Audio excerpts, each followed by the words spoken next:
Question number 1 polymerase chain reaction అంటే పీసీఆర్లో ఉపయోగించు ఎంజైమ్ ఏంటి? Option 1 Taq polymerase T A Q, option 2 R polymerase, option 3 ribonuclease, option 4 endonuclease. So మీరు answer note చేయండి. ఇక్కడ నేను ఏదైతే ప్రశ్నలు అడుగుతానో అన్నిటికీ కూడా మీరు ఓన్గా నాకంటే ముందు ఆన్సర్ నోట్ చేసుకుని పెట్టుకోండి. మీకు ఒక రివిజన్లో యూజ్ అవుద్ది. దట్ టు మీ యొక్క పొటెన్షియల్ ఏంటనేది సెల్ఫ్ చెక్ చేసుకోవడానికి అవకాశం కల్పిస్తుంది ఈ వీడియో. సో నేను ఆన్సర్ ఇచ్చే కంటే ముందే మీరు ఆన్సర్ నోట్ చేసుకుని పెట్టుకోండి. ఓకే, ఏదో సరదాగా చూడొద్దు నేను పెట్టే వీడియోలు ఏవి కూడా. టైం అయితే యూటిలైజ్ అవుద్ది, మీకు ఖచ్చితంగా ఏదో విధంగా పనికొచ్చేలాగా ఉంటుంది వీడియో. సో ఆల్ రైట్, ఇక్కడ ఆన్సర్ ఏంటంటే option 1 is the answer, T A Q polymerase. బేసిక్గా ఈ పీసీఆర్ రియాక్షన్లో ఈ వాడే ఆర్టిఫిషియల్ పాలిమరేజ్ ఏంటంటే ఈ థర్మస్ ఆక్వాటికస్ అనే బ్యాక్టీరియా నుంచి దీన్ని ఎక్స్ట్రాక్ట్ చేసి వాడతారన్నమాట. థర్మస్ ఆక్వాటికస్ అనే బ్యాక్టీరియా నుంచి, ఇది యాక్చువల్గా 70 డిగ్రీ సెంటీగ్రేడ్ వద్ద కూడా ఇది సీక్వెన్స్ని ఫామ్ చేస్తుంది అన్నమాట, డిఎన్ఏ సీక్వెన్సింగ్ని. సో అందువల్ల ఆర్టిఫిషియల్ పీసీఆర్లో ఈ టీఏక్యూ పాలిమరేజ్ని యూజ్ చేస్తారన్నమాట. ఇది ఆన్సర్. క్వశ్చన్ నెంబర్ 2 డిఎన్ఏకు ఆమ్లత్వం ఎందుకు ఉంటుంది అంటే అసిటిక్ నేచర్ ఎందుకు ఉంటుంది? ఆప్షన్ 1 చక్కెర, అదే sugars, option 2 phosphoric acid, option 3 purine, option 4 pyrimidines. So మీరు ఆన్సర్ నోట్ చేసుకోండి. ఆప్షన్ 2 ఈజ్ ద ఆన్సర్ దీనివల్ల అన్నమాట. సో ఇది answer. Question number 3 Escherichia coli R1లో ఒక రేఖీయ డిఎన్ఏను కత్తిరించిన అంటే లీనియర్ డిఎన్ఏను కత్తిరించినప్పుడు ఎన్ని ఖండితాలకు రెండు వైపులా అది కొన్ని కొనలు ఉంటాయి అంటే స్టికీ హ్యాండ్స్ ఎన్ని ఉంటాయని అడిగారన్నమాట. సో ఆన్సర్ చెప్తున్నాను, మీరు ఏం చేస్తారంటే దాని ఎక్స్ప్లెనేషన్ చెప్పండి మీరు ఈ విధంగా ఆన్సర్ వస్తుంది అనేది. ఓకే, సో ఆన్సర్ ఏంటంటే option 1 is the answer. Two hands ఉంటాయని చెప్పాను నేను. ఎందుకు ఏంటనేది ఎవరైనా తెలిస్తే కింద కామెంట్ చేయండి. ఓకే, అప్పుడప్పుడు ఇలాంటి వాటి కొంచెం క్లమ్జీగా ఉన్న ప్రశ్నలు నేను వదిలేస్తుంటాను మీకు. మీరు ఏమైనా తెలిస్తే ఆన్సర్ చేయండి నాకు, లేదంటే తర్వాత ఎక్స్ప్లెయిన్ చేస్తాను నేను ఎందుకు ఇలా ఫామ్ అవుతాయి అనేది. క్వశ్చన్ నెంబర్ 4 బ్యాక్టీరియాల కణత్వచంలోని రంధ్రాల ద్వారా ఆర్డిఎన్ఏ ప్రవేశించడానికి వీలుగా బ్యాక్టీరియం కణాల సామర్థ్యాన్ని పెంచే విధంగా విశిష్టమైన గాఢత కలిగిన ఏ ద్విసంయోజకాన్ని వాడుతారు? Option 1 calcium, option 2 potassium, option 3 magnesium, option 4 strontium. So ఇది టెక్స్ట్ బుక్లో డైరెక్ట్గానే ఉంటుంది పాయింట్, మీరు ఆన్సర్ కూడా చేయొచ్చు. ఆన్సర్ ఏంటి? కాల్షియం అనమాట ఇది. క్వశ్చన్ నెంబర్ 5 ఫునోఫ్ సంయోజక డిఎన్ఏను అంటే ఆర్డిఎన్ఏను ప్రత్యక్షంగా జంతు కణాలలోనికి అంతక్షేపం చేయడానికి ఉపయోగించే పద్ధతి అంటే ఇనాక్యులేషన్ చేయడానికి ఉపయోగించే పద్ధతి ఏంటనేది. ఆప్షన్ 1 బయోలిస్టిక్, ఆప్షన్ 2 శక్తి తగ్గిన రోగకారి, ఆప్షన్ 3 ద్విగుణీకరణ, ఆప్షన్ 4 సూక్ష్మ అంతక్షేపణ. ఇది కూడా మీకు ఆ పీసీఆర్ టెక్నాలజీలో కనిపిస్తుంది క్లియర్గా. సో సూక్ష్మ అంతక్షేపణ ఆన్సర్ ఏంటి? ఇది. క్వశ్చన్ నెంబర్ 6 ప్లాస్మిడ్ ఆఫ్ BR322లో BR అనునవి వేటిని రిఫ్లెక్ట్ చేస్తాయి, వేటిని ప్రతిబింబిస్తాయని అడిగాను. 1 శాస్త్రవేత్తల పేర్లు, 2 రిస్ట్రిక్షన్ ఎండో న్యూక్లియేజ్లు, 3 మూలకాల పేర్లు, 4 ప్లాస్మిడ్ పేర్లు. ఆన్సర్ చాలా ఈజీ, ఇలాంటివి కూడా అప్పుడప్పుడు అడుగుతారు ఎగ్జామ్లో. సో BR ఏంటో మీరు కామెంట్ చేయండి. ఓకేనా, శాస్త్రవేత్తల పేర్లు అని చెప్పేశాను, ఎవరెవరో చెప్పాలి మీరు కామెంట్ చేయండి. ఏం పర్లేదు, నామోష్ ఏం ఫీల్ అవ్వద్దు కామెంట్ చేయడానికి. ఓకేనా, నేను కామెంట్ బాక్స్ ఎప్పుడు కూడా ఓపెన్లో పెడుతుంటాను, కామెంట్లు చాలా నీట్గా చదువుతుంటాను కూడా, గుర్తుపెట్టుకుంటాను మిమ్మల్ని అందరినీ. క్వశ్చన్ నెంబర్ 7 ఇచ్రెసియా కోలై R1లో పాలిండ్రోమిక్ వరుస క్రమంలో ఎన్ని హైడ్రోజన్ బంధాలు ఉంటాయి? Option 1 8, option 2 14, option 3 4, option 4 7. So మీరు ఏం చేయాలి, దీన్ని ఇక్కడ ఆన్సర్ చెప్తాను, ఏ విధంగా ఆన్సర్ వచ్చిందనేది వీలుంటే కామెంట్ చేయండి. ఓకేనా, option 2 is the answer. 14 hydrogen bonds ఉంటాయని చెప్పానమాట. ఏ విధంగా ఉంటాయి చెప్పాలి మీరు. ఇక్కడ పాలిండ్రోమిక్ అంటే ఇంకా నేను ఏం చెప్తాను, ఇచ్రెసియా కోలై వద్దులే, ఎక్స్ప్లెయిన్ చేస్తాను మరీ బాగోదు. మిగతా క్వశ్చన్లు కూడా దీంతో బేస్ అయి ఉంటాయి కాబట్టి ఏ విధంగా 14 వచ్చాయని చెప్పండి. ఓకేనా, సో ఒకే యూనిట్ మీద అడుగుతున్నాం కాబట్టి ఎక్స్ప్లెయిన్ చేస్తే రెండో క్వశ్చన్ ఈజీ అయిపోతుంది మీరు ఆన్సర్ చేయడం, అందుకే ఎక్స్ప్లెయిన్ చేయట్లేదు. సో మీరు ఏమైనా ఈ హైడ్రోజన్ బాండ్స్ 14 ఏ విధంగా వచ్చాయో కింద కామెంట్ చేయండి నాకు. క్వశ్చన్ నెంబర్ 8 ప్లాస్మిడ్ను వివ్యక్తం చేయడం మరియు తిరిగి ప్రవేశపెట్టడం పద్ధతిని అభివృద్ధి చేసిన శాస్త్రవేత్త ఎవరు? Option 1 Boyer, option 2 Cohen, option 3 Smith, 4 1 and 2. Okay, so answer ఏంటి? ఆన్సర్ ఏంటి? ఎవరు దీనికి ఆన్సర్ ఏంటి? క్వశ్చన్ నెంబర్ 8కి ఆన్సర్ 4. ఓకే, అంటే వీరిద్దరు అన్నమాట. Question number 9. బయోటెక్నాలజీని గుర్తించిన వారు ఎవరు? Option 1 Nathan and Smith, option 2 Smith and Cohen, option 3 Boyer and Cohen, option 4 Boyer and Smith. So answer ఏంటి? Boyer and Cohen. Boyer and Cohen. Question number 10. కణజాల వర్ధనంకు సంబంధించిన వాక్యాన్ని గుర్తించండి. ఇది లెసన్లో ఉండదు కానీ సంబంధించి ఉంటుంది కొంచెం. ఆప్షన్ 1 వాంఛనీయ సూక్ష్మజీవిని లేదా నిజకేంద్రక జీవిని సూక్ష్మజీవ రహిత మీడియం మీద పెంచడం. ఆప్షన్ 2 నిజకేంద్రక జీవులను మాత్రమే ఉపయోగించి పెద్ద మొత్తంలో యాంటీబయోటిక్స్ మరియు వ్యాక్సిన్లు ఉత్పత్తి చేయడం. ఆప్షన్ 3 కేంద్రక పూర్వ నిజకేంద్రక జీవులను ఉపయోగించి పెద్ద మొత్తంలో ఎంజైమ్ ఉత్పత్తి చేయడం పైవన్నీ. సో మీరు ఆన్సర్ కొంచెం నోట్ డౌన్ చేయండి, ఓకేనా? సో ఆన్సర్ ఏంటంటే ఆప్షన్ 2 ఈజ్ ద ఆన్సర్. దీనికి ఎక్స్ప్లెనేషన్ అవసరం లేదు, ఒకసారి మళ్ళీ చూస్తే ఆన్సర్ మీకే దొరుకుతుంది. ఈ ప్రశ్న 10 సార్లు చూసిన ఆన్సర్ దొరుకుతుంది. Question number 11. కింది వాటిలో అసత్యాన్ని గుర్తించండి. ఆప్షన్ 1 లైంగిక ప్రత్యుత్పత్తి ద్వారా వైవిధ్యాలు ఏర్పడతాయి. ఆప్షన్ 2 అలైంగిక ప్రత్యుత్పత్తి ద్వారా ఏర్పడిన సంతతి జనకాలను పోలి ఉంటాయి. ఆప్షన్ 3 సాంఖ్య ప్రత్యుత్పత్తిలో అసలు వైవిధ్యాలు ఏర్పడవు. ఆప్షన్ 4 పై వాటిలో ఏది సత్యం కాదు. అసత్యాన్ని గుర్తించండి అని అడిగాను నేను, ఓకేనా? సో ఒక్క వర్డ్ ఎర్రర్ వల్ల ఇది అసత్యం, సత్యం కాదు అసత్యము. ఇప్పుడు ఆన్సర్లు వస్తాయి. అసత్యము అంటే లైంగిక ప్రత్యుత్పత్తిలో వైవిధ్యాలు ఏర్పడతాయి, ఇది కరెక్టే. అలైంగిక ప్రత్యుత్పత్తి ఏర్పడిన ఏదైతే ప్రోజనీ ఉంటుందో అది పేరెంట్ని కంప్లీట్గా జీనోటైప్లోను ఫినోటైప్లోను పోలి ఉంటుంది. ఇంకా వెజిటేటివ్ ప్రాపగేషన్ ఏదంటే ఇక్కడ సాంఖ్య ప్రత్యుత్పత్తిలో ఏదైతే అసలు వైవిధ్యాలు ఏర్పడవు, బేసిక్గా ఏర్పడవు. సో పై వాటిలో ఏది కూడా అసత్యం కాదు, అన్నీ నిజాలే అని అర్థం, ఓకేనా? చిన్న మిస్టేక్ జరిగింది అది. Question number 12. మొట్టమొదటి కృత్రిమ పునఃసంయోజక డిఎన్ఏ అణువును తయారు చేయడానికి ఏ జీవి నుంచి ప్లాస్మిడ్ని విభక్తం చేశారు? Option 1 Salmonella typhimurium, option 2 Streptococcus pneumoniae, option 3 Salmonella pneumoniae, option 4 Diplococcus pneumoniae. So ఇది కూడా టెక్స్ట్ బుక్లో మీకు క్లియర్గా కనిపిస్తుంటుంది. Option 1 is the answer, Salmonella typhimurium. Question number 13. Hind 2 palindromic వరుస క్రమంలో ఉన్న నత్రజని క్షారాల సంఖ్య ఎంత? ఇది టెక్స్ట్ బుక్లో యాజ్ ఇట్ ఈజ్గా ఉండదు, కొంచెం డెప్త్గా చదివితే ఆన్సర్ వస్తుంది మీకు, ఓకేనా? So option 1 8, option 2 6, option 3 4, option 4 12. నత్రజని క్షారాల సంఖ్య ఎంత అని అడిగాను నేను. ఎందుకు హిండ్ 2 అంటే ఏంటి? ఇది కూడా ఒక హెచ్చరీసియా కోలా లాంటి ఒక బ్యాక్టీరియా అన్నమాట. దీన్ని హిమోఫిలస్ ఇన్ఫ్లుయెంజా దేని నుంచి ఎక్స్ట్రాక్ట్ చేసి ఇది కూడా సేమ్ హెచ్చరీసియా కోలా లాగే ఈ సీక్వెన్సింగ్ని ఐడెంటిఫై చేస్తుంది, దాని తర్వాత కటింగ్స్ అన్నీ చేసుకుంటుంది అనమాట. ఇది కూడా ఒక రిస్ట్రిక్షన్ ఎంజైమ్. అయితే ఎన్ని నత్రజని క్షారాలు ఉంటాయి పాలిండ్రామిక్ వరుస క్రమంలో? ఆన్సర్ చెప్తున్నాను చూడండి. ఇక్కడ 4 అని ఇచ్చాను నేను, ఎందుకంటే నత్రజని క్షారాల సంఖ్య అడిగాను, ఓకేనా? Question number 14. శిలీంధ్ర కణాల నుంచి డిఎన్ఏను వేరు చేయడానికి ఉపయోగించే ఎంజైము. ఇది కూడా టెక్స్ట్ బుక్లో క్లియర్గా కనిపిస్తుంది మీకు. Option 1 lysozyme, option 2 cellulase, option 3 pectinase, option 4 chitinase. శిలీంధ్ర కణాల నుంచి కాబట్టి option 4 is the answer, okay? ఎందుకంటే ఏదైతే శిలీంధ్రాలు ఉన్నాయో వాటి యొక్క సెల్ వాల్స్ అనేది కైటిన్తో మేడపై ఉంటుందన్నమాట. దాన్ని కరిగించాలి కాబట్టి కైటినేజ్లో ఉపయోగించి దాని నుంచి ప్లాస్మిడ్ని కొంచెం బయటికి ఐసోలేట్ చేస్తారు. Question number 15. ఈ కింది వాటిలో వాహకాన్ని గుర్తించండి. వెక్టర్గా యూజ్ అయ్యేవి ఏంటని అడుగుతున్నా.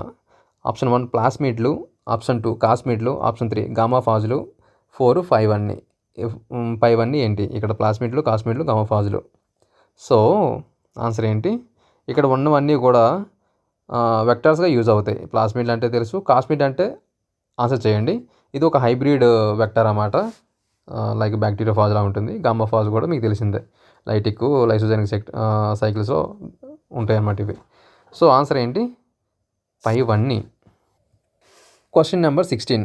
విశిష్ట గుర్తింపు వరుస క్రమంలోని 6 న్యూక్లియోటైడ్లలో మొదటి 3 న్యూక్లియోటైడ్లు జీజీఏ అని చెప్పాను, తర్వాత 3 న్యూక్లియోటైడ్లు ఏ విధంగా ఉండొచ్చు?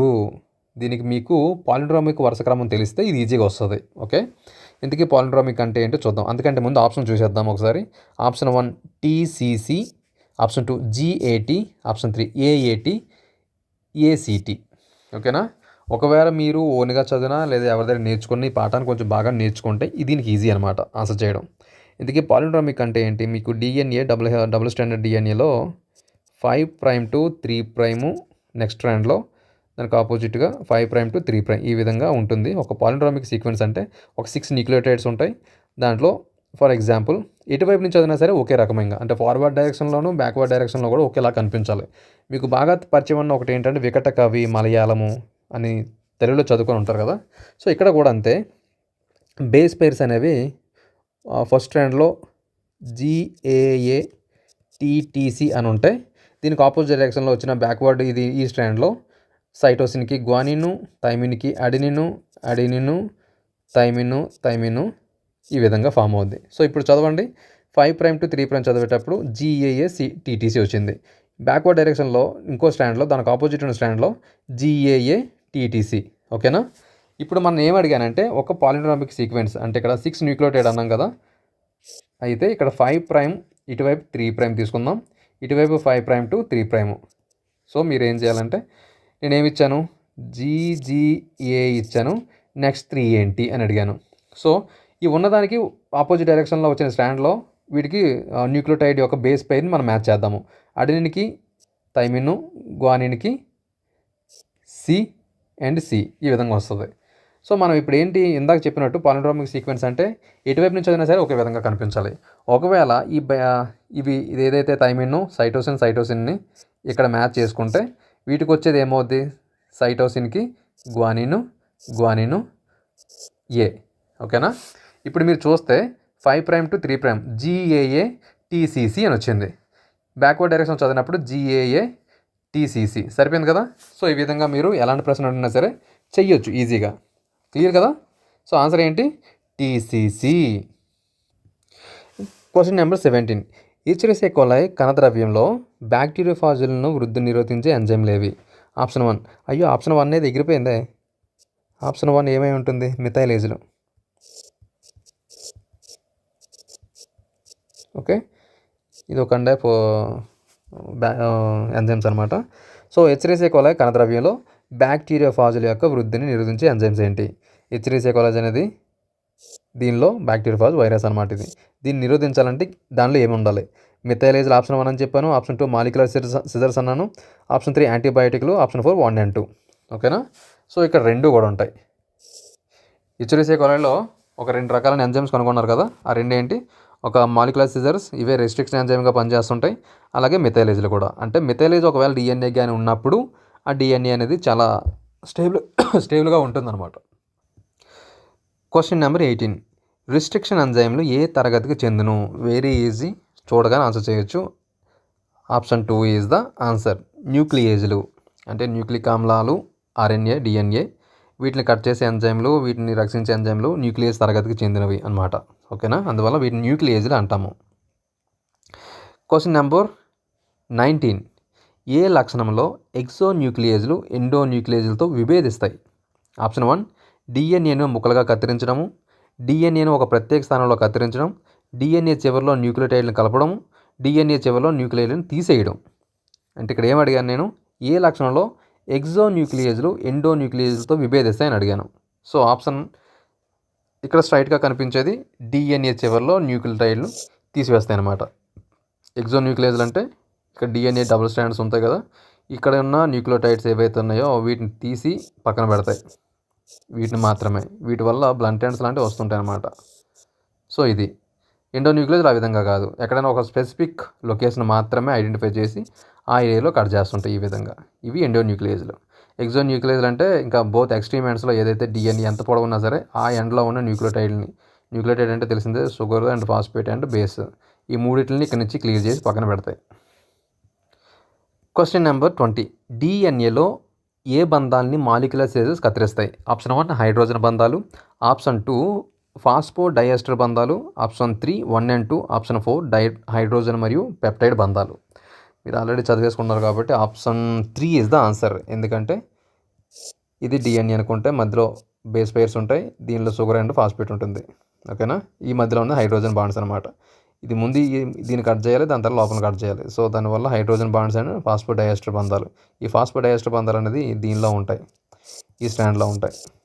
ఓకేనా, మధ్యలో నేను హైడ్రోజన్ బంధాలు. రైట్. Question number 21. ఒక బ్యాక్టీరియా కణంలో సాధారణంగా ఉండే ప్లాస్మిడ్ల సంఖ్య ఎంత? ఎన్ని ఉంటాయి సాధారణంగా ఒక బ్యాక్టీరియా కణంలో? 50 నుంచి 100, 15 నుంచి 100, 150 నుంచి 250, 115 నుంచి 250, 150. So option 2 is the answer. 15 నుంచి 100 వరకు ఉంటాయి. అప్పుడప్పుడు మీకు కొన్ని ప్రశ్నలు తారసపడుతుంటాయి కదా, అవన్నీ నేను ఎక్కడి నుంచి తయారు చేశానంటే ఓల్డ్ టెక్స్ట్ బుక్ అనేది కొంచెం ఓల్డ్ది, అలాగే ఎన్సీఆర్టీ కూడా అవసరం ఉంటుందని తీసుకొని అప్పుడప్పుడు ఇలాంటివి వస్తుంటాయి. అంటే డైరెక్ట్గా మీకు టెక్స్ట్ బుక్లో కనిపించవు అనమాట, కానీ తెలుసుకుంటే బెటర్. Question number 22. సాధారణంగా ప్లాస్మిడ్ మీద ఉన్న రిస్ట్రిక్షన్ స్థానాల సంఖ్య. ఒక్కొక్క రిస్ట్రిక్షన్ ఎంజైమ్కి సంబంధించి ఆప్షన్ 1 అనేకము, ఆప్షన్ 2 2, ఆప్షన్ 3 1, ఆప్షన్ 3 4. అంటే ఒక ప్లాస్మిడ్ మీద ఒక రిస్ట్రిక్షన్ ఎంజైమ్కి సంబంధించి స్థానాలు ఎన్ని ఉంటాయి, రిస్ట్రిక్షన్ స్థానాలు ఎన్ని ఉంటాయి? ఒక్కొక్క దానికి సంబంధించి ఒకటే ఉంటుంది. Option 3 is the answer. Okay. Question number 23. 2 palindromic వరుస క్రమాలు ఉండే సర్పిలాకార డిఎన్ఏని కత్తిరించిన ఎన్ని డిఎన్ఏ ముక్కలు ఏర్పడతాయి? Option 1 2, option 2 3, option 3 4, option 4 1. So very easy. Option 1 is the answer. 2 ఏర్పడతాయి. ఓకే, ఇది ఒక సర్పిలాకార డిఎన్ఏ అనుకుంటే దీనిలో ఇక్కడ ఒక సీక్వెన్స్ ఉంది, ఇక్కడ ఒక సీక్వెన్స్ ఉంది అనుకుందాం, ఇక్కడ కట్ చేస్తుంది. ఓకేనా, ఈ విధంగా అడ్నిన్కి గ్వానిన్కి మధ్యలో ఐడెంటిఫై చేసి కట్ చేయడం జరుగుతుంది. ఓకేనా, 2 పీసుల కింద ఫామ్ అవుతాయి అన్నమాట. Question number 24. 4 PCR వలయాల తర్వాత ఏర్పడే డిఎన్ఏ అణువుల సంఖ్య ఎంత ఉంటుంది? Option 1 32, option 2 16, option 3 8, option 4 2. దీనికి మీరు ఎక్స్ప్లెయిన్ చేసి ఆన్సర్ చేయండి నాకు. ఓకేనా, 4 PCR వలయాల తర్వాత నేను అడిగాను ఎన్ని ఏర్పడతాయి? Option 2 is the answer. ఏ విధంగా 16 వచ్చాయి? దీనికి ఆన్సర్ తెలియాలంటే మీరు టెక్స్ట్ బుక్లో 30 సైకిల్స్ తర్వాత 1 బిలియన్ ఏర్పడుతుంది, ఒక జీన్ ఆఫ్ ఇంట్రెస్ట్ అనేది ఒక 13 బిలియన్గా ఫామ్ అవుతుందని టెక్స్ట్ బుక్లో ఉంటుంది. దాన్ని బేస్ చేసుకుంటే దీనికి ఆన్సర్ వస్తుంది. ఓకేనా, ఇలాంటి ఇంకో క్వశ్చన్ అడిగాను కాబట్టి నేను ఎక్స్ప్లెయిన్ చేయట్లేదు.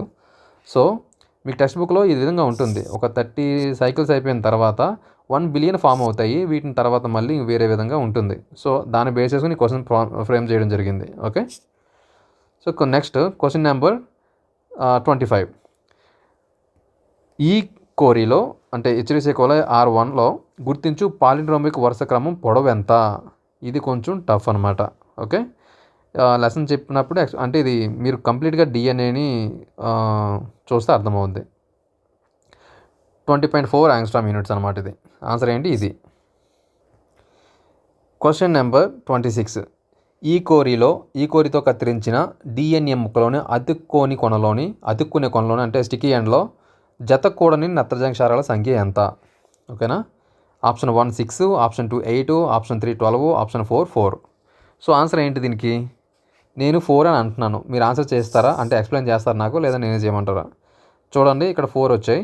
ఏ విధంగా అంటే మీకు మామూలుగా పాలిండ్రోమిక్ వరుస క్రమాన్ని గుర్తిస్తుంది ఈ కోరి అనేది. దీనిలో GA అనుకుంటే ఓకేనా, ఇక్కడ GA ఉంటుంది, ఇక్కడ మళ్ళీ ATTC ఉంటుంది. ఈ 4 పెద్దగా పనిచేయవు, ఇక్కడ కట్ చేస్తుంది అనమాట. ఓకేనా, సో 4 ఆన్సర్ ఇక్కడ.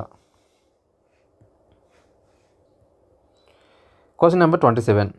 బ్యాక్టీరియాలో అదనంగా ఉండు జన్యు పదార్థంలోని ర్యాపప్ చేసే సంకేతం ముఖ్య విధి ఏంటి? ఆప్షన్ 1 ప్రతికృతి ఆవిర్భావం, ఆప్షన్ 2 అంటే ఓరి అంటాం దీన్ని, ఆరిజిన్ ఆఫ్ రెప్లికేషన్ అన్నమాట. ఆప్షన్ 2 రిస్ట్రిక్షన్ ఎంజైమ్ చర్య జరుగు స్థానము. ఆప్షన్ 3 ప్లాస్మిడ్ ప్రతికృతిలో పాల్గొను ప్రోటీన్స్ ఉత్పత్తి చేయడము. ఆప్షన్ 4 క్రోమోజోమ్ ప్రతికృతిలో పాల్గొని ప్రోటీన్స్ ఉత్పత్తి చేయడము. మీరు ఆన్సర్ చేయాలి. చాలా చాలా ఇంపార్టెంట్ ప్రశ్న అన్నమాట ఇది. ఎందుకంటే మీరు ఆ ప్లాస్మిడ్ ఫిగర్ చూస్తే ఏదైతే టెక్స్ట్ బుక్లో ఇచ్చారో అది చాలా ఇంపార్టెంట్, బాగా అబ్జర్వ్ చేయాలి దాన్ని. ఆన్సర్ ఏంటంటే ప్లాస్మిడ్ ప్రతికృతిలో పాల్గొని ప్రోటీన్లు ఉత్పత్తి చేస్తుంది, అంటే ఆప్షన్ 3 ఈజ్ ద ఆన్సర్. ఓకేనా, ఇది ప్లాస్మిడ్ చూసినప్పుడు యాంఫారో టెట్టారో తర్వాత IND2 IND3 అవన్నీ ఉంటాయి కదా, అది చాలా బాగా అబ్జర్వ్ చేయాలి మీరు ఆ ప్లాస్మిడ్ని. ఎందుకని అడుగుతున్నాను అంటే దీని నుంచి ప్రశ్నలు వస్తాయి. ఈ ఫిగర్ నుంచే ప్రశ్నలు వస్తాయి డైరెక్ట్గా. అర్థం చేసుకోండి నేను చెప్పేది. ఓకేనా? Question number 28. బాగా ప్రాచుర్యం పొందిన బయోటెక్నాలజీ నిర్వచనను ప్రతిపాదించిన వారెవరు? Option 1 international union of biotechnology. Option 2 international microbial association. Option 3 European federation of biotechnology. Option 4 international union of biochemistry. Text బుక్లో స్టార్టింగ్లో ఉంటుంది ఇది. European federation of biotechnology. UFO కాదు, బి. మీకు థియేటర్లోకి వెళ్ళినప్పుడు యూఎఫ్ఓ అని కనిపిస్తుంటుంది కదా, అది కాదు.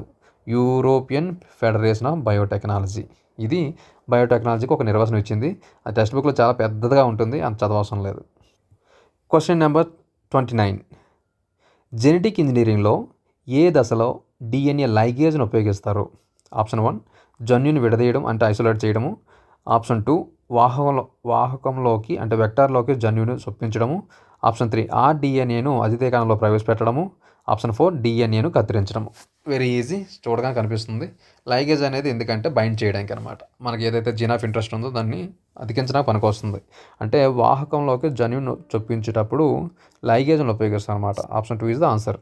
మీరు నోట్ చేసుకుంటున్నారు అనుకుంటున్నాను, నేను కొంచెం స్పీడప్ అవుతున్నా. So question number 30. కోహెన్ మరియు బాయర్లు ఏ బ్యాక్టీరియం స్థానిక ప్లాస్మిడ్తో యాంటీబయోటిక్ నిరోధక కలిగిన జన్యువును జతపరచడం ద్వారా మొట్టమొదటి ఆర్డిఎన్ రూపొందించారు? Very easy.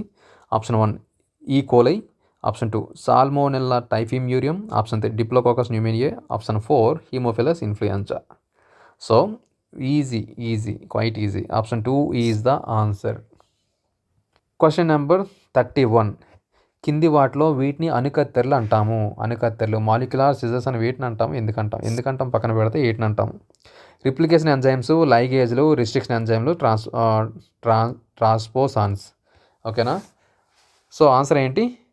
మీరు ఆల్రెడీ చదివేసి ఉన్నారు కాబట్టి రిస్ట్రిక్షన్ ఎంజైమ్స్ అని మీరు పెట్టేయచ్చు. ఈజీ. Question number 32. వాంఛనీయ జన్యువును సంబంధం లేని జీవుల మధ్య మార్పిడి చేయడానికి ఉపయోగించే పద్ధతి? హైబ్రిడైజేషన్, అలైంగిక ప్రత్యుత్పత్తి, జెనెటిక్ ఇంజనీరింగ్, సెక్షువల్ రీప్రొడక్షన్. ఇది కూడా ఈజీ కదా. జెనెటిక్ ఇంజనీరింగ్ అనమాట. వాంఛనీయ జన్యువు అయితే ఏదైతే ఉందంటే జీన్ ఆఫ్ ఇంట్రెస్ట్ ఏదైతే ఉందో సంబంధం లేని జీవుల మధ్య మార్పిడి చేస్తుంటాం అనమాట. అది సెక్షువల్ రీప్రొడక్షన్ కాదు కదా, అసెక్షువల్ అసలు సంబంధం లేదు, హైబ్రిడేషన్ కూడా కాదు. Question number 33. బాయర్ మరియు కోహెన్ ఏ జన్యువును బ్యాక్టీరియా ప్లాస్మిడ్లోకి చొప్పించారు? ఏ జన్యువు అది? వెరీ ఈజీ ఇది కూడా. ఇన్సులిన్ జన్యువు, యాంటీబయోటిక్ ప్రతిరోధక జన్యువు, సొమాటోట్రాపిన్ హార్మోన్ జన్యువు. సొమాటోట్రాపిన్ అంటే పెరుగుదల హార్మోన్ అన్నమాట. స్ట్రెప్టోకైనేస్ జన్యువు. ఓకే, సో ఆన్సర్ ఏంటి? సొమాటోట్రాపిన్ హార్మోన్ జన్యువు దీన్ని. Question number 34. ఈ కోలిలో సిఓ అనేది దేనిని సూచించును? కోలన్, సీలోమ్, కోలి, సహాయంజైమ్. కనిపిస్తుంది కదా, కోలి అంతే. ఇంకా క్వశ్చన్ నెంబర్ 35. HIND2 అనేది, హిండ్ అంటే ఇందాక ఏదో చెప్పాను మీకు, హీమోఫిలస్ ఇన్ఫ్లుయెంజా అనే బ్యాక్టీరియా అని చెప్పాను కదా. సో అయితే HIND2 అనేది ఏంటి? Polynucleotide, polypeptide, polysaccharide, bacterium. ఇది కూడా టెక్స్ట్ బుక్లో క్లియర్గా కనిపిస్తుంది మీకు. Option 2 is the answer. Polypeptide అన్నమాట. ఇది ఒక రకమైన ప్రోటీన్.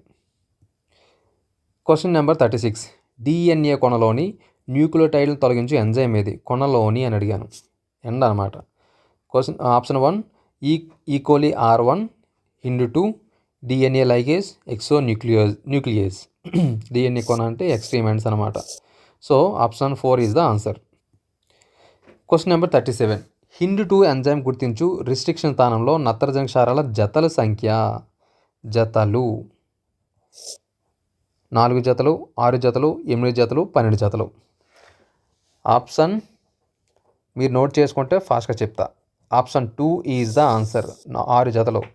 సేమ్ ఈకోలై ఈ విధంగా ఐడెంటిఫై చేస్తుందో పాలిండ్రోమిక్ సీక్వెన్స్ని, ఇది కూడా సేమ్ అదే విధంగా 6 జతలు ఉన్నదాన్ని గుర్తించి అక్కడ కట్టింగ్ స్టార్ట్ చేస్తుంది అనమాట.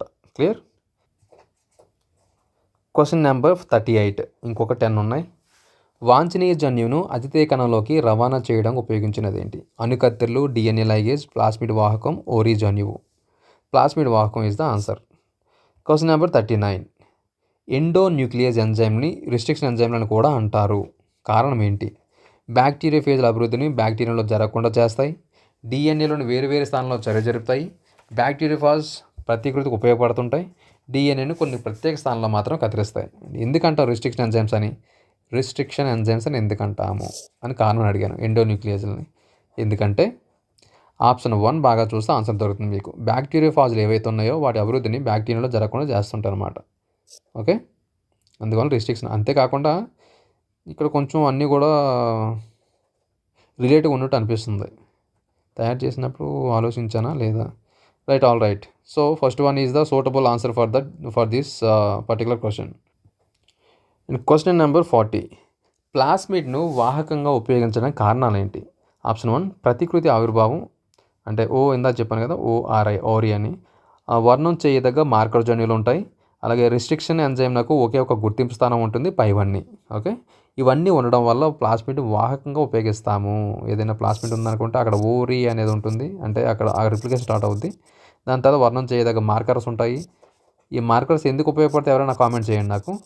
మార్కర్స్గా యాంఫిసిలిన్ రెసిస్టెన్స్ ఉంటుంది, తర్వాత టెట్రాసైక్లిన్కి రెసిస్టెన్స్ ఉంటుంది.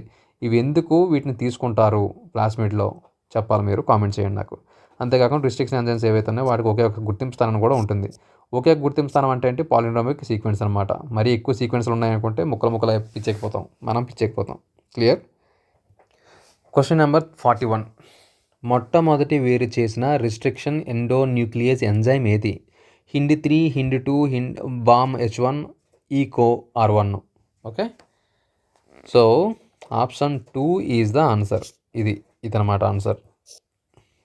Question number 42. సుమారు 900 పైగా రిస్ట్రిక్షన్ ఎంజైమ్లను ఎన్ని రకాల బ్యాక్టీరియా నుంచి వేరు చేయబడ్డాయి? ఇది టెక్స్ట్ బుక్లో మీకు క్లియర్గా కనిపిస్తుంది, కన్ఫ్యూజన్ ఏం లేదు. ఆప్షన్ 1 220, ఆప్షన్ 2 230, ఆప్షన్ 3 240, ఆప్షన్ 4 260 ఇచ్చాను.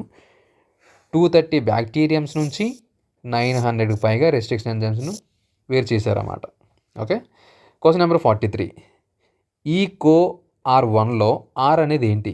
జాతి పేరు, ప్రజాతి పేరు, బ్యాక్టీరియా రకం, వరుస క్రమం అని అడిగాను. సో ప్రతిదానికి ఒకే సీక్వెన్స్లో నేమింగ్ ఇవ్వడం జరుగుతుంది. సో ప్రజాతి పేరు ఇలా జీనస్ నేమ్ అనమాట. సో ఆర్ అని సారీ బ్యాక్టీరియా రకం అనమాట. ఓకే, స్ట్రాండ్ అనమాట. ఆర్ అంటే రఫ్ స్ట్రాండ్ అని అంటాం. ఈ అంటే ఇక్కడ ప్రజాతి, కో అంటే జాతి, ఆర్ అనేది ఏంటంటే బ్యాక్టీరియా రకం అనమాట. దీనిలో R1 అనేది ఏదైతే ఉందో బ్యాక్టీరియా వరుస క్రమం అనమాట. ఓకే, దీన్ని ఈ విధంగా కనిపిస్తుంటాయి మీకు.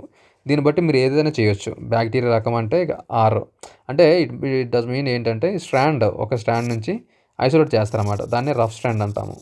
ఓకేనా, ఈ స్ట్రాండ్లో ఏదైతే సీక్వెన్స్ ఉందో ఆ ఫస్ట్ సీక్వెన్స్ కాబట్టి దాన్ని R1గా నేమింగ్ ఇవ్వడం జరిగింది. క్లియర్? Question number 44. ఇంకొక 10 ఉన్నాయి. స్వాభావిక ప్లాస్మిడ్లోని రిస్ట్రిక్షన్ స్థానాల సంఖ్య వేటికి సమానంగా ఉంటుంది? ఆల్రెడీ ఒకసారి అడిగేశాను కదా, మీకు గుర్తుంటే ఆన్సర్ వచ్చేస్తుంది, లేదంటే చూద్దాం. Option 1 1, option 2 2, option 3 3, option 4 restriction ఎంజైమ్లకు సమానంగా ఉంటుంది. సో ఆన్సర్ ఏంటంటే ఎన్ని స్థానాలు ఉన్నాయో అన్ని స్థానాలు కూడా ఒక రిస్ట్రిక్షన్ ఎంజైమ్కి సమానంగా ఉంటాయి. ఇది ఆన్సర్. Question number 45. వాంఛనీయ జన్యును రేఖీ డిఎన్ఏ నుండి విడదీయడానికి అవసరమైన కనీస పాలిండ్రోమిక్ వరుస క్రమాలు ఎన్ని? వాంఛనీయ జన్యును రేఖీయ డిఎన్ఏ నుంచి విడదీయడానికి అవసరమైన కనీస పాలిండ్రోమిక్ వరుస క్రమాలు ఎన్ని? Option 1 1, option 2 2, option 3 3, option 4 4. So answer ఏంటంటే ఆప్షన్ 2 ఈజ్ ద ఆన్సర్. ఓకేనా, ఒక 2 ఉండాలి. దాని నుంచి మనం వేరు చేయాలంటే, అంటే లైక్ ఇన్సులిన్ ఉందనుకుందాము, ఇన్సులిన్ జీన్ తీయాలంటే మినిమం 2 ఉండాలన్నమాట. పాలిండ్రోమిక్ సీక్వెన్స్లు అనేవి 2 ఉండాలి. Question number 45. ఆర్డిఎన్ఏ అంటే రీకాంబినెంట్ డిఎన్ఏ ఏర్పడడానికి అవసరమైన ఎస్టర్, పాస్పోర్ట్ ఎస్టర్ బంధాలు, అలాగే హెచ్ బంధాలు, హైడ్రోజన్ బంధాలు నిష్పత్తి ఎంత ఉండాలి? H3 R1లో దాన్ని బయట బేస్ చేసుకుంటే ఆప్షన్ 1:2, ఆప్షన్ 2 2:1, ఆప్షన్ 3 1:1, ఆప్షన్ 4 3:1. దీనికి ఆన్సర్ ఏంటి చెప్పాలి మీరు. సో ఆన్సర్ 1:2 ఈ విధంగా ఉంటుందన్నమాట. ఒకవేళ మీకు డౌట్ ఉంటే ఇక్కడ రైట్ చేయండి ప్రశ్న, ఏ విధంగా వస్తుందో చెప్తాను నేను. Question number 46. ECO-R1 పాలిండ్రోమిక్ వరుస క్రమంలో ద్విబంధ, త్రిబంధ నత్రజని క్షారాల జతలు నిష్పత్తి ఎంత? ద్విబంధ, త్రిబంధ అంటే ఏంటి? ఏముంటాయి? హైడ్రోజన్ బంధాలు. ద్విబంధ త్రిబంధ నత్రజని క్షారాల జతల నిష్పత్తి ఎంత? ఓకేనా. దీనికి ఆన్సర్ ఏంటంటే 2:1. 2:1 ఏ విధంగా అంటే ఈ కోరి పాలిండ్రోమిక్ సీక్వెన్స్ అన్నాం కదా. ఓకే, దీనిలో ద్విబంధ త్రిబంధ నత్రజని క్షారాల జతలు ఏంటి? దీనిలో 3 హైడ్రోజన్ బాండ్స్ ఉంటాయి, దీనిలో 3 హైడ్రోజన్ బాండ్స్ ఉంటాయి, మిగతా వాటికి అన్నిటికీ 2 ఉంటాయి. సో ముందుది ద్విబంధ, ఎన్ని ఉన్నాయి అందులో? అవి 4 ఉన్నాయి. దీనిలో ఇవి ఉన్నాయి, 2 ఉన్నాయి. కాబట్టి 2:1. ఓకేనా. ఆన్సర్ ఏంటి? 2:1. Question number 47. కింది వాటిలో అసత్య వాక్యాన్ని గుర్తించండి. డిఎన్ఏ లైగేజ్ ఏం చేస్తుంది? వాంఛనీయ డిఎన్ఏను ప్లాస్మిడ్తో కలిపి ఆర్డిఎన్ఏ ఏర్పరుస్తుంది. ఆప్షన్ 2 ప్రతికృతి ఆవిర్భావం అంటే ప్రతికృతి ప్రారంభమయ్యే డిఎన్ఏ వరుస క్రమం. ఆప్షన్ 3 అతుక్కునే కొనలు అంటే సమఛేదనం వల్ల ఏర్పడతాయి. ఆప్షన్ 4 ప్లాస్మిడ్లు అనేవి వలయాకార డిఎన్ఏలు. ఇందులో అన్నీ కరెక్ట్ లాగా ఉన్నాయి కదా. ప్లాస్మిడ్లు అంటే వలయాకార డిఎన్ఏ రైటే. ప్రతికృతి ప్లాస్మిడ్ అంటే ఏంటి? అదే కదా, వలయాకారం. అతుక్కునే కొనలు ఏదైతే స్టిక్కీ హ్యాండ్స్ ఉన్నాయో సమఛేదనం వల్ల ఏర్పడవు, ఇది రాంగు. ప్రతికృతి ఆవిర్భావం ఇవన్నీ కరెక్టే, ఇది ఆన్సర్ అన్నమాట. So option 3 is the answer. Question number 48. ఈ కింది వాటిలో సంపూరక పాలిండ్రోమిక్ వరుసక్రమం ఏది? ఇవి ఏ విధంగా ఇందాక చెప్పాను కదా, పాలిండ్రోమిక్ వరుసక్రమం అంటే ఏంటనేది దాన్ని బట్టి బేస్ చేసుకొని దీనికి ఆన్సర్ ఇచ్చేయండి. ఆప్షన్ 1 5' ATA TCC 3' అంటే 5' to 3' అన్నీ ఇచ్చాను.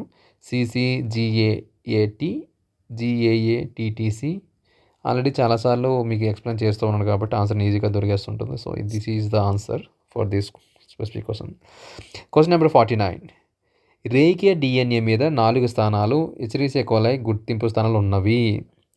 ఎచరీషియా కోలై R1తో చర్య జరిపిన ఎన్ని ఖండితాలు 2 కొనలతో అదుకునే కొనలు ఏర్పడతాయి? కొంచెం టఫ్గా ఉంటుంది ఇది. సో ఆన్సర్ ఏంటి? ఆన్సర్ 3 ఏర్పడతాయి అంట. ఓకే, ఏ విధంగా ఏర్పడితే చూద్దాం. రేఖీయ డిఎన్ఏ మీద 4 స్థానాలు. ఓకేనా, ఇదొక 4 స్థానాలు ఈ కోరే గుర్తింపు స్థానాలు ఉన్నాయి. ఈ కోరితో చర్య జరిపిన ఎన్ని ఖండితాలు 2 కొనలతో అదుకునే స్థానాలు ఏర్పడతాయి? ఎన్ని ఏర్పడుతున్నాయి? ఇక్కడ కట్ చేసి ఇక్కడ కట్ చేస్తే 1 2 3 అంతే, ఈజీ. ఈ విధంగా 2 కొనలు అదుక్కునేలాగా ఒక 3 ఏర్పడతాయి అన్నమాట. Clear. Question number 50. Question number 50. ప్లాస్మిడ్ను అనుమతించే విధంగా బ్యాక్టీరియంను పోటీపడే స్థితికి అంటే కాంపిటెంట్ సెల్గా మార్చాలంటే ఓకే స్థితికి తీసుకురావాలంటే ఏం చేయాలి? ఆప్షన్ 1 EDTA మరియు లైసోజైమ్తో చర్య జరపాలి అంటే బ్యాక్టీరియం సెల్ని. ఆప్షన్ 2 విశిష్ట గాఢత కలిగిన కాల్షియం వంటి ద్విసంయోజక కేటయాలతో చర్య జరపాలి. బ్యాక్టీరియం కణకవచాలను తొలగించాలి. అధిక ఉష్ణోగ్రతను గురి చేయాలి. ఓకే, ఏం జరుగుతుంది? ఆప్షన్ ఇందా ఫస్ట్లో అడిగాను నేను, సేమ్ క్వశ్చన్ రిపీట్ అయింది. విశిష్ట గాఢత కలిగిన కాల్షియం వంటి ద్విసంయోజక కేటయాలతో చర్య జరిపితే దానికి ఒక చిన్న కన్నాలు లాంటి ఏర్పాటు చేస్తుంది. దాని ద్వారా మనం through the pores we can inject the plasmid in to the బ్యాక్టీరియన్ cell. ఒకవేళ మనం ఉష్ణోగ్రత గురి చేసినా చచ్చిపోద్ది, కణకవచం రిలీజ్ చేసినా చచ్చిపోద్ది. కంప్లీట్గా మనకు లైవ్లీ బ్యాక్టీరియన్ సెల్ కావాలి, దానిలో ప్లాస్మిడ్ ఇంజెక్ట్ చేయాలి, దాన్ని రెప్లికేట్ చేయడానికి అవకాశం కల్పించాలి. దట్టు మనం నెంబర్ ఆఫ్ ద క్లోన్ ఏదైతే ఉందో మనం తీసుకురావచ్చు అనమాట. Question number 50. అదేంటి? క్వశ్చన్ నెంబర్ 51 యాక్చువల్గా, ఇది 50 కాదు. అగ్రోబ్యాక్టీరియన్ ట్యూమిఫేసియన్స్లో ప్లాస్మిడ్ రకం ఏంటి? డైరెక్ట్ క్వశ్చన్ ఇది. ఆర్ ప్లాస్మిడ్ కాదు, ప్లాస్మిడ్. టిఐ ప్లాస్మిడ్, కో ప్లాస్మిడ్, పైవన్నీ కాదు. టిఐ ప్లాస్మిడ్ని అగ్రోబ్యాక్టీరియన్ ట్యూమిఫేసియన్ అనమాట. అంటే క్రౌన్ గాల్ డిసీజ్ వస్తుంది యాపిల్ పియర్స్లో, దాన్ని మనం ఈ విధంగా మార్చుకొని టిఐ ప్లాస్మిడ్గా తయారు చేసి దీంతో చాలా చాలా రకాలైన ప్రజెంట్ లార్జ్ స్కేల్ ఇండస్ట్రియల్ స్కేల్లో ప్రోడక్ట్లు తీసుకురావడం జరుగుతుంది అనమాట. Question number 52. అగ్రోబ్యాక్టీరియంలోని డాష్ ప్లాస్మిడ్ డాష్ అనే డిఎన్ఏ ఖండితాన్ని అదితే కణంలో చొప్పించి అదితే భాగాలను డాష్ కణాలుగా మారుస్తుంది. అంటే అగ్రోబ్యాక్టీరియం అనేది మార్చకముందు దాన్ని మనకు అనుకూలంగా మార్చకముందు ఏం చేస్తుంది చూడండి ఒకసారి. ఇప్పుడే మాట్లాడుకున్నాం కదా, అగ్రోబ్యాక్టీరియంలోని టిఐ ప్లాస్మిడ్ను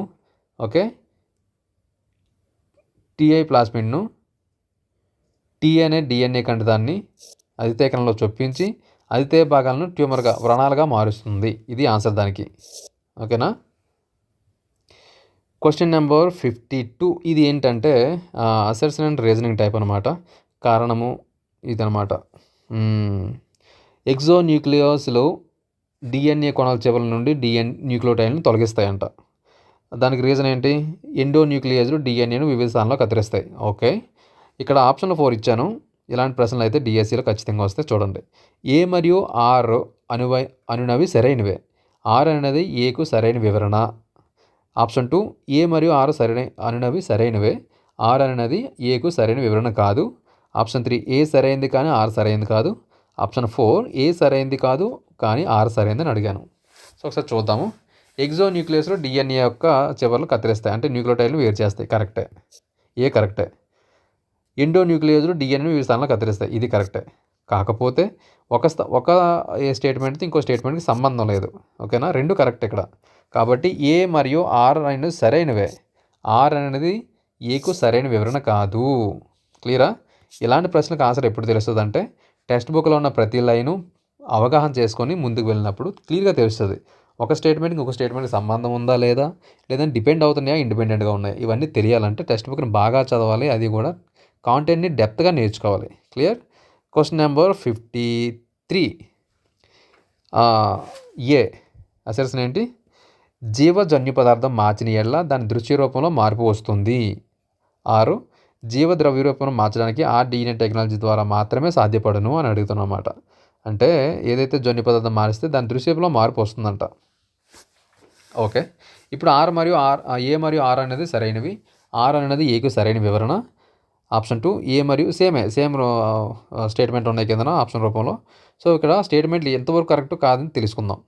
ఏదైనా ఒక జీవి యొక్క జన్యురూపం మారిస్తే దాని దృశ్యరూపం మారుతుంది. దృశ్యరూపం అంటే ఇన్ ద సెన్స్ అంటే బిహేవియర్ కూడా మారుతుంది అనమాట. ఓకేనా? అంటే మనం సినిమాలో సినిమాలో చూసినట్టు ఫేస్ మొత్తం మారిపోవడం కాదు, బిహేవియర్లో కూడా మార్పు వచ్చినా సరే దాని దృశ్యరూపంలో మార్పు అని చెప్పవచ్చు మనం. క్లియర్? అంటే ఆ స్టేట్మెంట్ కరెక్ట్. అది జీవ దృశ్య రూపమును మార్చడానికి డిఎన్ఏ టెక్నాలజీ మాత్రమే సాధ్యపడును. అంటే డిఎన్ఏ టెక్నాలజీ ఒకటే కాదు, దృశ్యరూపం మార్చడానికి ఇంకా చాలా ఉన్నాయి. కాబట్టి ఇది కాదు, కరెక్ట్ కాదనమాట. అంటే ఏ ఒకటే సరైంది, ఆర్కి సరైంది కాదు. ఆన్సర్ దీనికి ఇది. క్లియరా? Question number 54. I think this is the last one. వాంఛనీయ జన్యువులు గల మొక్కలను ఉత్పత్తి చేయడంలో హైబ్రిడేషన్ వలన వీలు పడదు. 6 వాంఛనీయ లక్షణాలు గల మొక్కలను ఉత్పత్తి చేయడం జన్యు ఇంజనీరింగ్ వల్ల మాత్రమే వీలు పడదు. అదేంటి? వీలు పడదు కాదు, పడును. అప్పుడప్పుడు మిస్టేక్స్ వస్తుంటాయి. ఇలాంటి చిన్న చిన్న టైపింగ్ మిస్టేక్స్ అనమాట ఇవన్నీ కూడా. సో వాంఛనీయ జన్యులు గల మొక్కలను ఉత్పత్తి చేయడంలో హైబ్రిడేషన్ వల్ల వీలు పడదని చెప్పాను. అది కరెక్టా కాదా? కరెక్టే అది. సో యాక్చువల్గా ఏమి ఇచ్చానంటే హైబ్రిడేషన్ వల్ల వీలు పడద్దు అని ఇచ్చాను. పడుతుంది. సో అక్కడ స్టేట్మెంట్ సరైంది కాదు అది. సో వాంఛనీయ లక్షణాలు గల మొక్కలను ఉత్పత్తి చేయడంలో జన్యు ఇంజనీరింగ్ వల్ల వీలు పడుతుంది. ఇది దీనివల్ల ఖచ్చితంగా అవుతుంది లేదు, జన్యు ఇంజనీరింగ్ వల్ల లార్జ్ స్కేల్లో పెంచవచ్చు. హైబ్రిడేషన్ వల్ల కూడా అవుతుంది. కాబట్టి ఆర్ సరైంది కాదు. ఇక్కడ స్టేట్మెంట్ పడదని పెట్టాను కాబట్టి ఆర్ సరైంది, ఏ సరైంది కాదు కానీ ఆర్ సరైందే. క్లియరా? ఒకసారి చూడండి. వాంఛనీయ జన్యువులు గల మొక్కలను ఉత్పత్తి చేయడానికి హైబ్రిడేషన్ అనేది వీలు పడుతుంది, కానీ ఇక్కడ స్టేట్మెంట్ పడదని ఇచ్చాను కాబట్టి ఇది ఫాల్స్ అనమాట. క్లియరా? అంటే ఏం లేదు, మనకి ఏదో జాంకాయ తీయగా ఉంది, ఇంకోటి పెద్దగా ఉంది, దీనిలో జన్యువుని అంటే హైబ్రిడేషన్ చేసినప్పుడు పెద్దగా జాంకాయలు ఉండి ఒక స్వీట్నెస్తో ఉన్న జాంకాయలను ఉత్పత్తి చేయొచ్చు. మనం సింపుల్గా మనం నర్సరీలో చేసే పద్ధతి అదే. అది కాకుండా జెనెటిక్ ఇంజనీరింగ్లో లైక్ ఏం చేస్తాం, జీన్ మొత్తాన్ని ఐసోలేట్ చేసి దాన్ని ఇప్పుడు అంతా పీసీఆర్ అన్ని చేసి తెలిసింది ఇదంతా కూడా. ఓకే. సో కాబట్టి ఇక్కడ ఇచ్చిన ప్రశ్నకి ఆప్షన్ ఏ అనేది సరైనది కాదు, ఆర్ అనేది సరైనదే. సో ఇక్కడతో టెస్ట్ అయిపోయింది. సో అదనమాట, టెస్ట్ అయితే అయిపోయింది. ఎలాంటి టెస్టులు మీకు కావాలనుకుంటే అంటే బాటనీ 1 and 2 అలాగే జువాలజీ 1 and 2 వీటిలో ప్రతి చాప్టర్ నుంచి చాప్టర్ వైజ్ మీకు బోలెడ్ అన్ని ప్రశ్నలు, అంటే ప్రతి చాప్టర్కి ఒక 50 నుంచి 60 ప్రశ్నలు ఉన్న టెస్ట్లో 4 ఉంటాయి. అంటే ఒక 250 నుంచి 300 ప్రశ్నలు అయితే ఒక చాప్టర్ నుంచే ఉంటాయి. మీరు బాగా చదివితే ఆన్సర్ చేస్తే చాలా బాగుంటాయి. అంటే మీరు ఆన్సర్ చేసినప్పుడు తెలుస్తుంది మీకే ప్రశ్న బాగుందా లేదా, వ్యాలిడా కాదా, స్టాండర్డ్ లెవెల్ ఉందా లేదా, డిఫికల్టీ లెవెల్ మెయింటైన్ చేస్తున్నా లేదా, ఇవన్నీ కూడా తెలుస్తాయి మీకు. సో ఈ విధంగా ప్రతి చాప్టర్ నుంచి చూసుకుంటే సుమారు మీకు 7,000 నుంచి 8,000 ప్రశ్నలు రావచ్చు. ఇవన్నీ కూడా కంప్లీట్గా ప్రజెంట్ బాటనీ 2 అనేది అప్లోడ్ చేసి పెట్టాను. బాటనీ 2, జువాలజీ 2-1 కొంచెం క్రాస్ చెక్ చేసుకుంటున్నాను. అందులో మిస్టేక్స్ ఉంటే అప్లోడ్ చేసే ముందు చూసుకొని అప్లోడ్ చేస్తాను ఈ జనవరి 10th లోపు. మీకు నచ్చితే our beautiful app southern kids, ఈ యాప్ డౌన్లోడ్ చేసుకొని పెట్టుకోండి. లింక్ అయితే మీకు మన ఛానల్లో లాస్ట్లో కమ్యూనిటీ ట్యాబ్లో ఉంటుంది. దాని నుంచి డౌన్లోడ్ చేసుకొని హ్యాపీగా మీ ప్రిపరేషన్ని బూస్టప్ చేసుకోవచ్చు. Thank you very much.